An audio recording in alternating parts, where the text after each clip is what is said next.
Welcome. माझं नाव आतिश. पुणे आणि मुंबई देशातील सर्वात विकसित, सर्वात महाग आणि सर्वात स्पर्धात्मक शहरं. वर्षानुवर्ष लोक इथे येत होते, नोकरीसाठी, करिअरसाठी, स्वप्नांसाठी.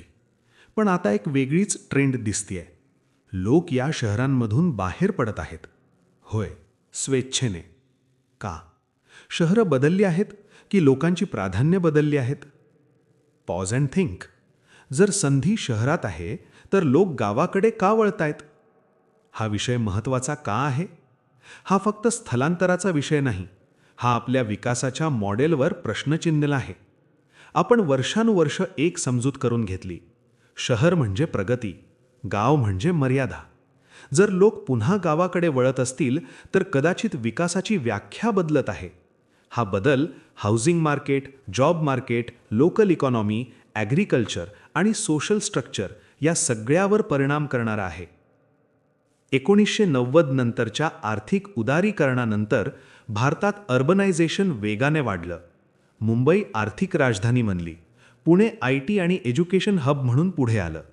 गावांमधून लाखो लोक शहरांकडे आले. कारण सोपं होतं. शहरात नोकरी, गावात अनिश्चितता. 2000 ते 2019 पर्यंत हा मॉडेल स्थिर होता. पण 2020 मध्ये कोविड-19ने हा पॅटर्न पूर्णपणे बदलला. 1. Work from home WHF. कोविडनंतर अनेक कंपन्यांनी वर्क फ्रॉम होम स्वीकारलं. एखादा IT कर्मचारी जो हिंजवडीमध्ये काम करत होता तो आता सातारा, नाशिक किंवा आपल्या मूळ गावी बसून काम करू शकतो. इन्कम तशीच, पण खर्च कमी. 2. वाढती घरांची किंमत. मुंबईत 1 BHK साठी 60 ते 80 लाख सहज लागतात. पुण्यातही 40 ते 60 लाख सामान्य झाले आहेत. त्याच पैशात गावात जमीन, मोठं घर, शेती, कमी EMI. सिंपल ॲनालॉजी. जर तुमच्याकडे 500 स्क्वेअर फुटात आयुष्य कोंडायचं किंवा 2000 स्क्वेअर फुटात मोकळं जगायचं असा पर्याय असेल तर तुम्ही काय निवडाल? 3. Quality of life. शहरातील वास्तव. 2 ते 3 तास ट्रॅफिक, प्रदूषण, मानसिक ताण, महागाई, भाड्याचा दबाव. गावातील वास्तव. स्वच्छ हवा, कमी खर्च, कुटुंबासोबत वेळ, सामाजिक आधार. Pause and think. आपण पैसे कमवण्यासाठी जगतो की जगण्यासाठी पैसे कमवतो? 4. Digital infrastructure. आज 4G 5G इंटरनेट गावात उपलब्ध आहे. ऑनलाईन बँकिंग, UPI, ई-कॉमर्स सर्व सहज. गाव आता आयसोलेटेड नाही. काम डिजिटल असेल तर लोकेशन का महत्त्वाचं? 5. Pandemic migration. लॉकडाऊन दरम्यान लाखो लोक शहरातून गावाकडे गेले. त्यातील काही परत आले, पण काहींनी गावातच नवीन मार्ग शोधले. शेती, दुग्ध व्यवसाय, ऑनलाईन सेलिंग, कंटेंट क्रिएशन. शहर एकमेव पर्याय राहिला नाही. मिथक 1. गावात संधी नाहीत. संधी फक्त कॉर्पोरेट जॉबमध्ये नसते. Agriculture modernisation, agro tourism, local businesses हेही इकॉनॉमिक ॲक्टिव्हिटी आहे.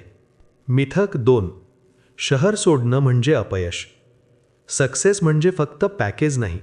सक्सेस म्हणजे सस्टेनेबिलिटी प्लस मेंटल पीस. जर एखादा व्यक्ती कमी ताणात, कमी खर्चात, समाधानी आयुष्य जगत असेल तर तो अपयशी कसा? मिथक 3. हा ट्रेंड तात्पुरता आहे. हो, काही अंशी टेम्पररी इफेक्ट आहे. पण हायब्रिड वर्क मॉडेल कायम राहणार आहे. म्हणजे पूर्ण मायग्रेशन नाही, पण पार्शल डिसेंट्रलायझेशन नक्की. चला, लॉजिक वापरू. स्टेप 1. इन्कम सेम राहू शकते रिमोट वर्कमुळे. स्टेप 2. एक्सपेन्सेस कमी होतात. स्टेप 3. सेव्हिंग्ज वाढतात. स्टेप 4. स्ट्रेस कमी होतो. स्टेप 5.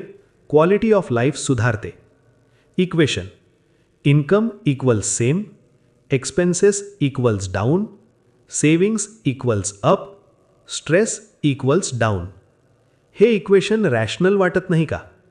पण एक महत्त्वाची गोष्ट, सर्वजण शिफ्ट होऊ शकत नाहीत. मॅन्युफॅक्चरिंग, रिटेल, सर्व्हिस सेक्टर अजूनही शहरावर अवलंबून आहेत. हा ट्रेंड मुख्यतः IT professionals, freelancers, entrepreneurs, digital workers यांच्यामध्ये दिसतो. पुणे, मुंबई अपयशी ठरलेले नाहीत. गावं अचानक स्वर्ग बनलेली नाहीत. बदल झालाय तो माइंडसेटमध्ये. टेक्नॉलॉजीमुळे लोकेशन डिपेंडन्सी कमी झाली आहे. शहर आता कंपल्शन नाही, ते ऑप्शन आहे. आणि जेव्हा पर्याय उपलब्ध असतो तेव्हा लोक स्वतःसाठी योग्य तो पर्याय निवडतात. हा बदल आर्थिकपेक्षा जास्त सामाजिक आहे. आता तुमच्यासाठी एक प्रश्न. जर उद्या तुम्हाला पूर्ण रिमोट वर्कची संधी मिळाली तर तुम्ही पुणे मुंबई सोडून गावात जाल का? का जाल?